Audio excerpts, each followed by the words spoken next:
Bom dia. Nós começamos novamente no Evangelho de Marcos. Nós estamos no capítulo 1, fomos até o versículo 28. Prosseguimos hoje a partir do versículo 29.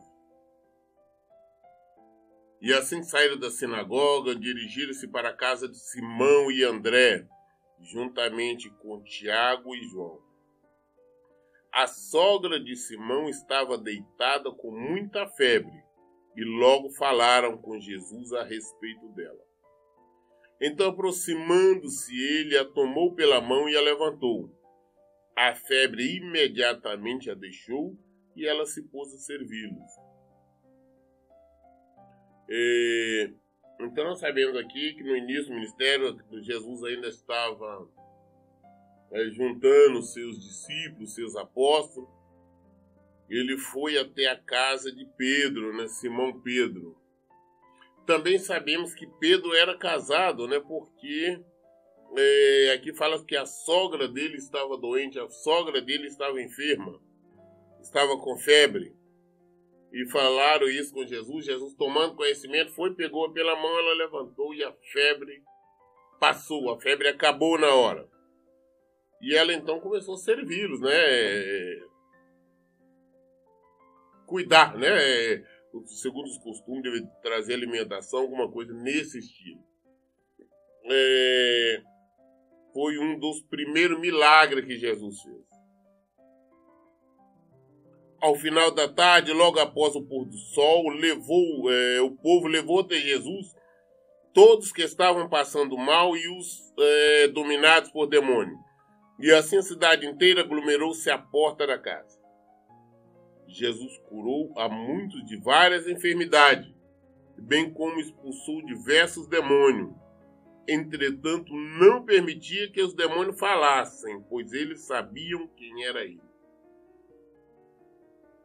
Logo a cidade tomou conhecimento que Jesus estava ali, estava operando milagres, e foram levados, conduzidos todos os doentes, os enfermos, todo tipo de enfermidade, aqueles que estavam possessos por demônios, e Jesus os curou, todos que foram levados a foi curado, e também aqueles que estavam possessos por demônios foram libertos.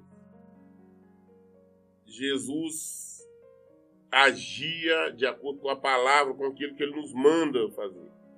Nos assusta hoje que tem algumas igrejas, alguns pastores que dizem que não tem que expulsar os demônios. Sendo que Jesus deixou bem claro, falou, ir pregar o evangelho a toda criatura, expulsar os demônios, curar os enfermos, ou seja, mandamento dele. Mas algumas religiões, algumas igrejas, uma gama, uma parte, por exemplo, da igreja batista, é contrário. E, infelizmente, por esse motivo, são várias pessoas que ficam possessas, que vivem durante anos com demônios, porque não tem quem pratica a palavra, que não é por falta de discípulos de Jesus. Porque se somos discípulos do nosso mestre, nós vamos agir igual a ele. Jesus expulsava os demônios, só não permitia que os demônios falassem. Porque Jesus não queria que os demônios ficassem falando ali, não, esse é Jesus, é o Filho de Deus, ele é o libertador, ele é o Messias. Jesus não era soberbo. Jesus não era orgulhoso. Jesus não precisava de nenhuma exaltação, principalmente de demônios. Então Jesus não permitia, expulsava os demônios calados. Ao contrário também, quando nós vimos também algumas igrejas, algumas denominações que transformam os demônios em astros. Faz um interrogatório, faz falar, aí uma série de histórias que esses demônios, antes de sair, causam um dano muito maior. Porque esses demônios começam a afirmar, trazer um estrago. Eu vim para essa pessoa porque foi através de um trabalho de macumba, um trabalho de feitiço, de bruxaria, que foi um parente, foi um amigo, foi um conhecido que fez. Conclusão. Esta pessoa depois vem guardar mágoa, rancor, ódio de determinadas pessoas entenderam que aquela fez feitiço, macumba, bruxaria, qualquer coisa para ela. E a maioria das vezes não é verdade. Mas a função do diabo é exatamente trazer discórdia. A função do diabo é exatamente trazer a confusão. Eu vejo muitas pessoas virem procurar e falar, olha, pastor, foi me revelado que foi feito um trabalho de bruxaria, de macumbaria. Eu já tenho que falar da seguinte forma, nós não temos um Deus fofoqueiro. Nós não temos um Deus que fica tititi. O que Deus ganharia, né? O Espírito Santo ganharia, está informando, olha, fez um trabalho para comprar ou B. Não, se foi feito na hora que está orando ali, a pessoa liberta, quebrado, então, todo o acordo, todo o encantamento e pronto. O Senhor não vai estar informando, não, fizeram, foi fulano. Da mesma forma, Jesus já não permitiu que os demônios falassem, porque os demônios sabem tudo aquilo que são fatos, ou seja, já acontecido, os demônios sabem sobre o futuro. Eles sabiam que era Jesus. Ele falou, não, meu respeito não vai falar não. Expulsavam eles calados.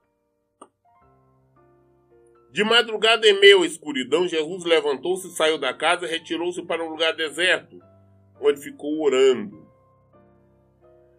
Jesus estava na casa de Pedro, de Simão Pedro. Ele, na cidade, durante o dia, ele trabalhou muito, curando pessoas, expulsando demônios. E pela madrugada, ele saiu calado e foi para um lugar deserto para orar. Jesus fazia isto assim também como ele ia ao monte. Hoje existe uma prática. Não, eu vou ao monte porque Deus vai falar comigo. Não existe essa, não. Deus fala com nós na nossa casa, no nosso trabalho, desde que nós tenhamos um lugar reservado para falar com Ele.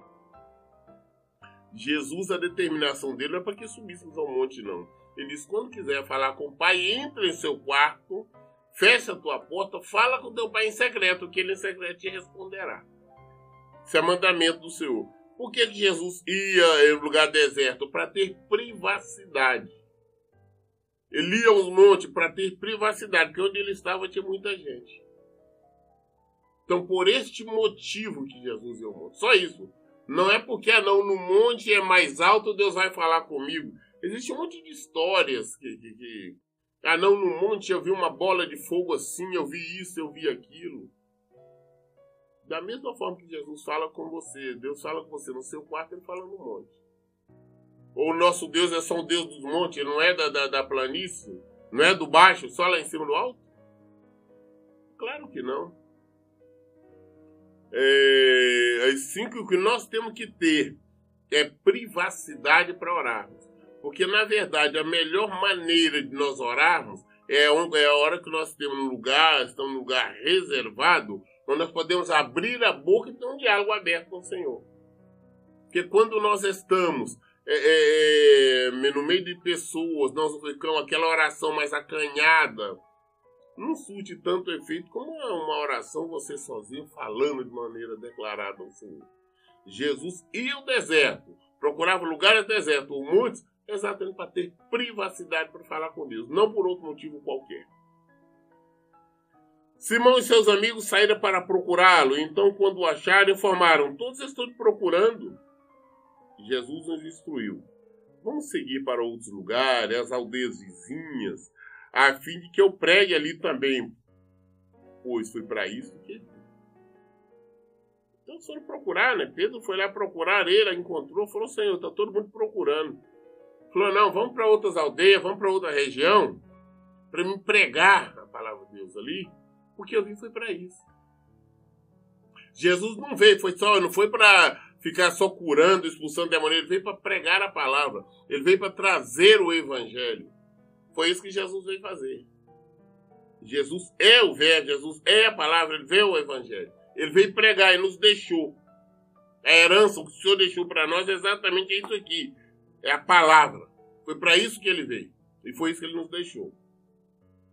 E aconteceu que ele percorreu toda a Galileia, pregando na sinagoga e expelindo os demônios.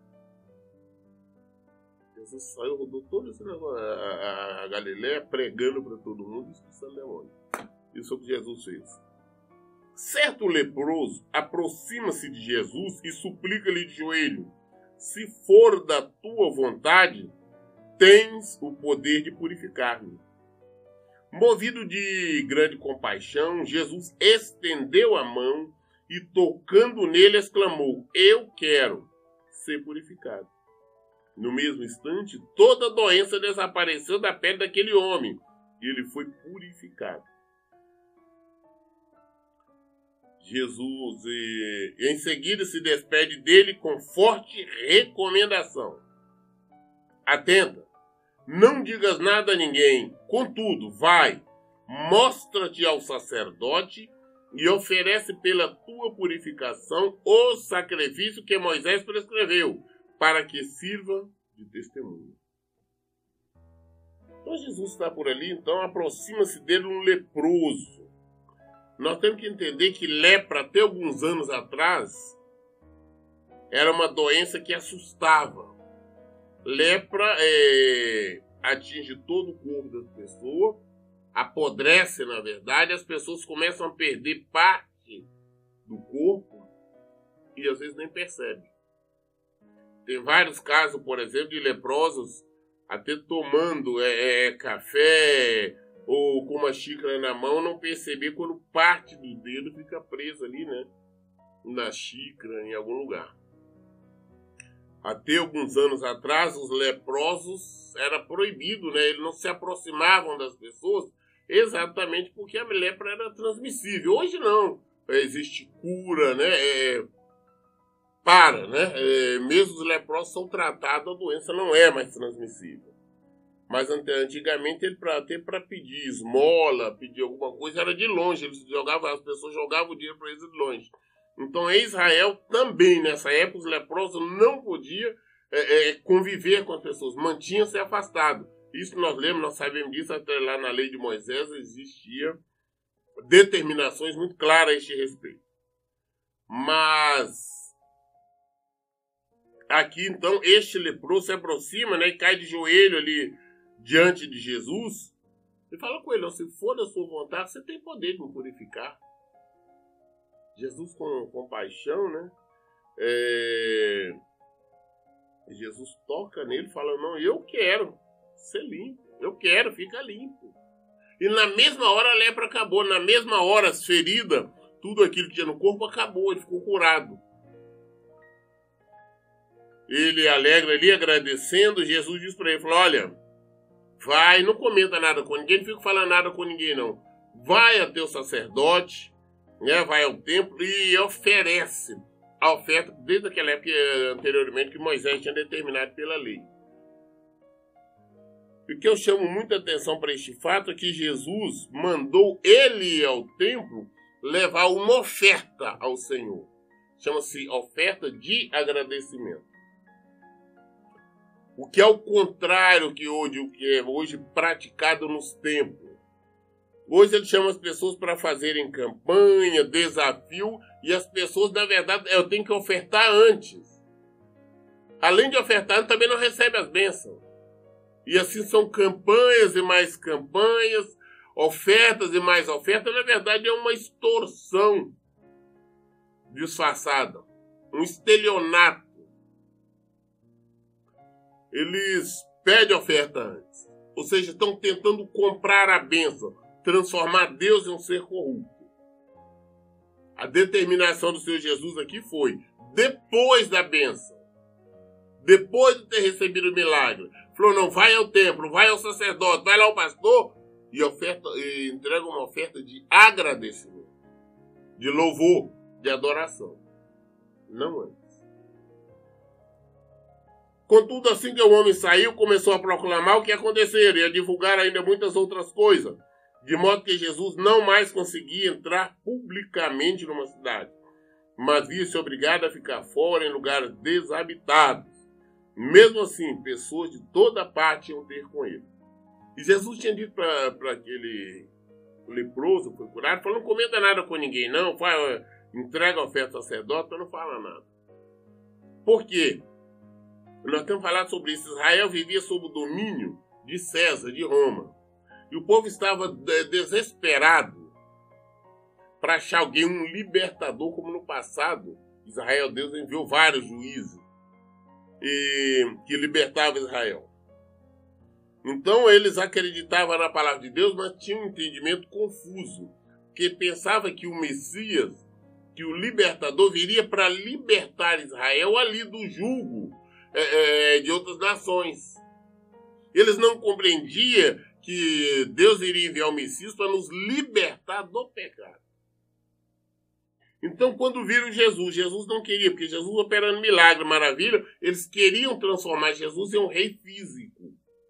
Por esse motivo, Jesus procurava ficar afastado, Jesus procurava ficar escondido, não ter muito contato. Porque por várias vezes tentaram levantar Jesus como rei físico de Israel, de Judá. Então ali ele ficava mais afastado. Marcos, capítulo 2. Chegando de novo a Cafarnaum, depois de alguns dias, o povo ficou sabendo que ele estava em casa. E foram tantos que se aglomeraram ali que já não havia lugar nem à porta. E ele lhe pregava a palavra. Jesus retorna então a Cafarnaum, todo mundo fica sabendo. E na casa onde ele estava ali, lota, superlota. Não tinha jeito nem na porta, não tinha condição de passar ninguém. E ali Jesus estava só pregando a palavra, falando do reino de Deus. Foi isso que ele veio falar, trazendo o evangelho dele. Vieram lhe trazer um paralítico carregado por 4 homens. Não conseguindo levá-lo até Jesus por causa da multidão, removeram parte da cobertura sobre o lugar onde estava Jesus e por esta abertura no teto baixaram a maca na qual achava-se deitado o paralítico. Tinha um paralítico, eles deveriam, não saber se é parente, se é amigo, familiar, quem quer que seja, queriam levar até Jesus para, na esperança de Jesus, o curá-los. Nós temos que observar primeiro a fé destes homens. Eu não estou falando da fé do paralítico. Eu estou falando da fé desses 4, dessas pessoas, que eles foram para levar, não conseguiam passar pela porta, a casa estava lotada, não tinha como adentrar ou se aproximar de Jesus com o paralítico. Eles subiram então na casa. Nós sabemos, quem conhece ou estudou um pouco, sabe como eram as construções daquela época em Israel. Era uma espécie de laje, então era mais fácil, não era telhado. Então eles tinham mais facilidade para subir. Então eles subiram então o telhado, subiram em cima da casa, abriram lá um espaço, descobriram esse espaço e desceram a maca. Ou seja, tipo um leito com um paralítico ali deitado. Desceram ele exatamente onde Jesus estava ali na casa ali. Olha o sacrifício que esses 4 fizeram. E isso só se faz com fé.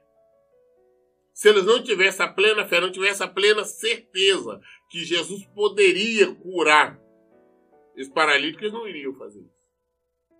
E eles fizeram. Isso é fé. Nós fazemos esse tipo de sacrifício por fé. Quando nós acreditamos, quando nós cremos. Eles creram, esses 4, que eu volto a insistir, não sabemos se é parente, se é amigo, o que quer que seja.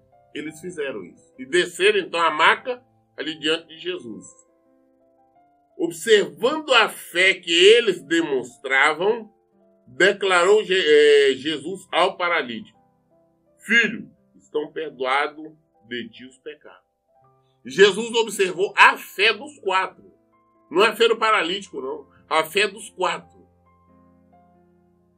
Fizeram esse sacrifício, todo esse empenho para conduzir esse rapaz, esse paralítico, até ele. Quando Jesus viu, Jesus virou paralítico e falou: Filho, estão perdoados os teus pecados.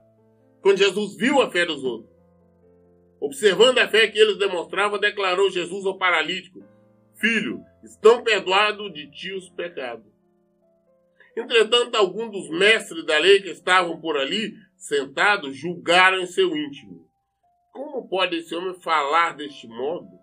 Está blasfemando? Quem, afinal, pode perdoar a não ser exclusivamente Deus? Ali tinha alguns doutores da lei, alguns fariseus, que estavam ali também assistindo. Eles não falaram, mas somente pensaram. Eles somente pensaram. É o que a palavra nos fala. Entretanto, alguns dos mestres da lei que por ali estavam sentados julgaram em seu íntimo, pensaram: como pode esse homem falar desse modo? Está blasfemando, que afinal pode perdoar pecado, a não ser exclusivamente Deus? Esses doutores da lei, esses fariseus que tinham a obrigação de conhecer a palavra de Deus, saber que ele era o Messias pelos sinais que estavam mostrando, questionavam: como é que ele pode perdoar pecado? Como pode perdoar pecado? É só Deus. Ele não pode. Ele está blasfemando. Ele está errando. Mas Jesus era o Filho de Deus. Jesus era o próprio Deus. E ele conhecia os pensamentos. Vejamos o que ele responde. Jesus imediatamente percebeu em seu espírito que era isso que eles estavam urdindo e lhe questionou: por que cogitais desta maneira em vossos corações? O que é mais fácil dizer ao paralítico: estão perdoados de ti os pecados? Ou falar: levanta-te, toma a tua maca e vai andando? Jesus falou: escuta, como é que vocês estão pensando esse tipo de coisa aí, rapaz? Esse tipo de pensamentos aí que está no coração de vocês? O que é mais fácil eu fazer? Eu dizer para ele que estão perdoados os teus pecados, ou eu dizer para ele: filho, pega a tua maca, levanta e anda? O que é mais fácil? Todavia, para que saibais que o Filho do Homem tem na terra autoridade para perdoar pecados, então, para vocês ficarem sabendo, tem poder para perdoar pecado, dirigiu-se ao paralítico e disse: eu te ordeno, levanta-te, toma tua maca e vai para casa. Então ele se levantou e no mesmo instante, tomando a sua maca, saiu andando à frente de todos, que estupefatos glorificaram a Deus, exclamando: nunca vimos tal, nada semelhante a isso. Primeiro nós aprendemos aqui que o mal vem através do pecado. Jesus, antes de falar com ele: não, você está curado, Jesus disse: você está perdoado. Jesus perdoou os pecados. Quando nós somos perdoados do pecado, quando o fardo do pecado sai das nossas vidas, o mal, a doença vai embora. O pecado é a maior fonte de enfermidades. Jesus não chegou aqui dizendo: não, eu te curo, eu estou te curando, eu estou fazendo isso. Não, falou: não, filho, se te perdoaram estão os teus pecados. E mais, nós aprendemos uma outra lição aqui com Jesus, é que independente da fé do paralítico, mas pela fé destes quatro, Jesus o libertou. Assim sendo, nós, pela nossa fé, nós podemos libertar os nossos filhos, nosso marido, nossa esposa, nossos amigos, se nós tivermos fé, se nós formos diante do Senhor e buscar e clamar, com certeza Jesus vai dizer: filho, está perdoado o teu pecado. Filha, está perdoado o teu pecado. Eu vejo muitas pessoas falar: não, fulano não foi curado. Na verdade, isso é uma desculpa muito comum hoje no templo, por pastores, pregadores, que ora por alguém, por uma determinada situação, uma cura, e ela não acontece. Quando a pessoa vai questionar, fala: não, você não teve fé. Isso é inúmero caso onde pessoas participam de campanhas, essas campanhas mentirosas por aí, para bem de cura essa, cura aquela, e não acontece. Conheço vários casos. Pessoas fazem oferta, participam de campanhas e a cura não chega. Aí vão questionar esses supostos pastores. E esses supostos pastores dizem: não, você não teve fé, por isso não foi curado. Você não teve fé, por isso não recebeu a cura. Isso é mentira. Porque se realmente esse suposto pastor tivesse fé, se os outros tivessem fé realmente, independia da fé daquela pessoa, a cura teria chegado, a mudança, a transformação.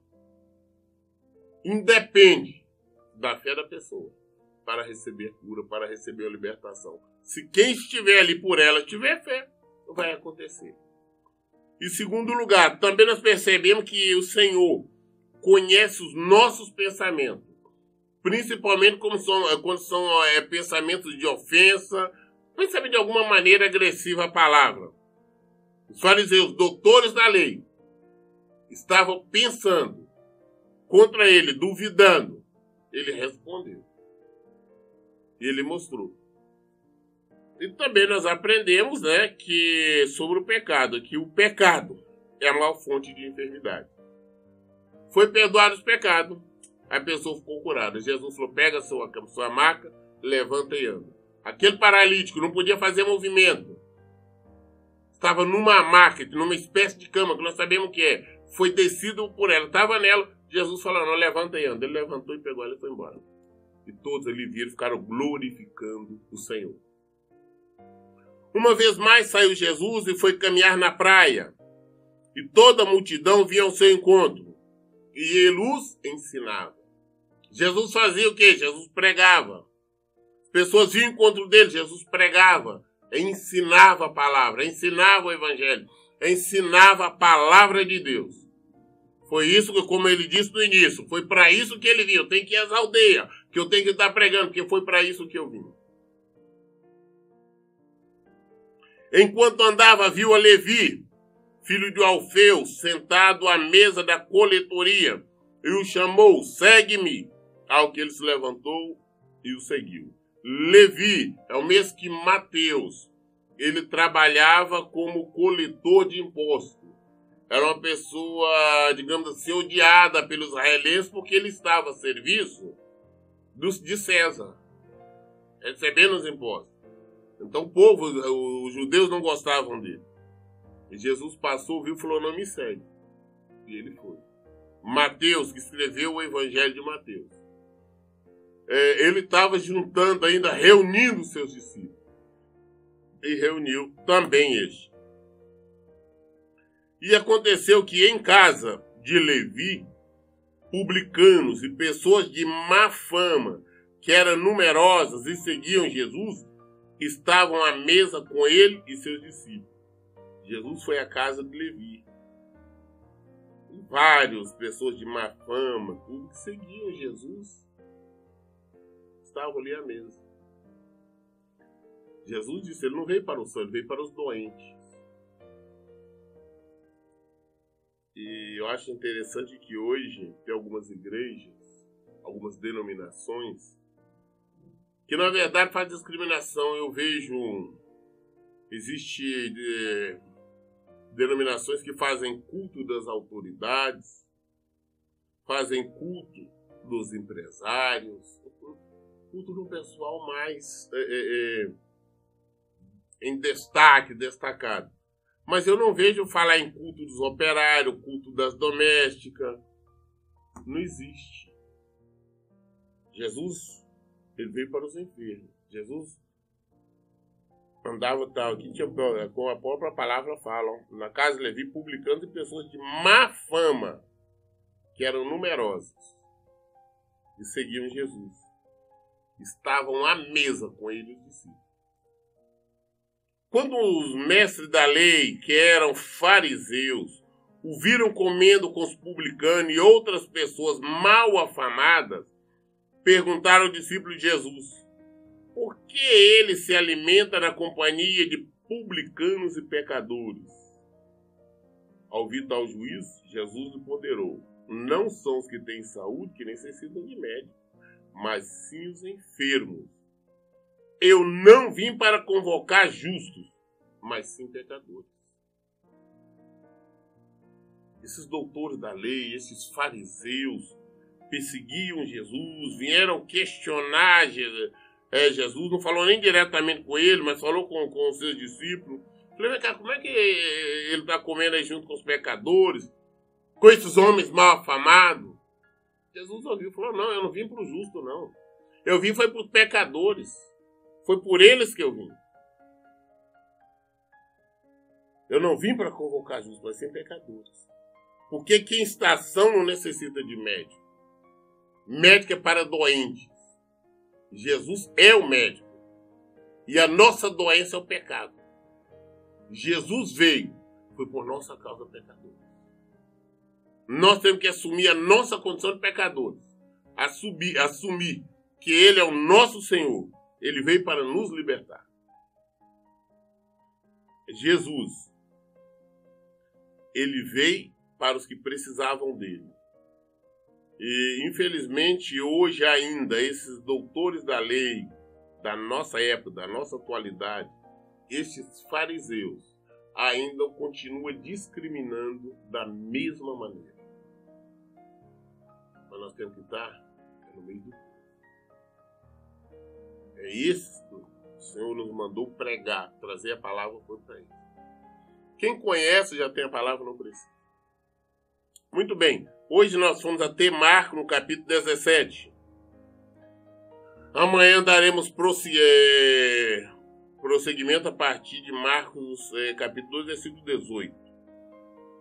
Mas em todo o tempo o que nós temos que fazer é olhar, examinar as Escrituras para compreendermos tudo. Somos sábios em Jesus.